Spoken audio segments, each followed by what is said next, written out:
जय हिंद दोस्तों। अभी प्रमोद प्रेमी का 4-5 दिन पहले जो स्टेज शो हुआ था उसमें बहुत ज़्यादा लोग प्रमोद प्रेमी को ट्रोल कर रहा है। पहले आप नीचे देखिए, देख लिया आपने? देखिए, दरअसल बात वही है कि अगर तुम नचवाना छुड़वा दोगे उसे तो हम दावा कर देंगे प्रमोद प्रेमी से हम गवाना छुड़वा देंगे।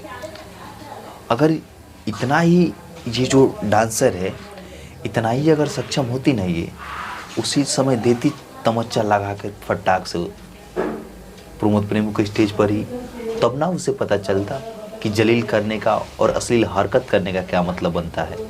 तो ये देखो, जब मोरी का प्रणाम किया अवधेश प्रेमी तो एक अघोर को प्रणाम करने गई है।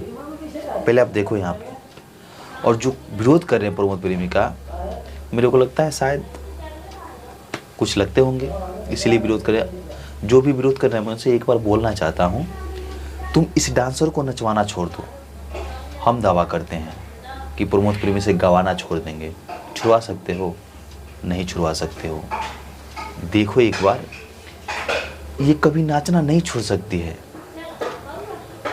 भोजपुरी में ये डांस कर रही है, असली सॉन्ग पे डांस कर रही है। और कितना लोग बोल रहा है प्रमोद प्रेमी पी के कर रहा था, सो पी के कर रहा था। तुमने पिलाने गया था क्या उसे, या तुमने जाकर पिलाया है? पी के कर रहा है, पी के कर रहा है। सिचुएशन ही ऐसा, अगर इतना ही उसमें वो होता तो वो काहे नहीं आवाज़ उठाई? क्यों नहीं किसी मीडिया के सामने आई कि प्रमोद प्रेमी हमारे साथ गलत काम कर दिए, गलत छेड़छाड़ कर दिए, गुप्तांग पर हाथ लगा दिए? तो उसने तो ऐसा कुछ नहीं किया। अब तुम लोग झूठ मूठ का भंडर बना के रखे हो, ये वो फलाना ढिमकाना। तुमको सिर्फ टीआरपी चाहिए ना, टीआरपी खूब बटोर रहे हो दूसरे का नाम बदनाम करके। तुमको क्या मिलता है बदनाम करने से दूसरे का नाम? क्या उसका तुम स्टार्टअप गिरा दोगे? है क्षमता तुम्हारे में? नमस्कार।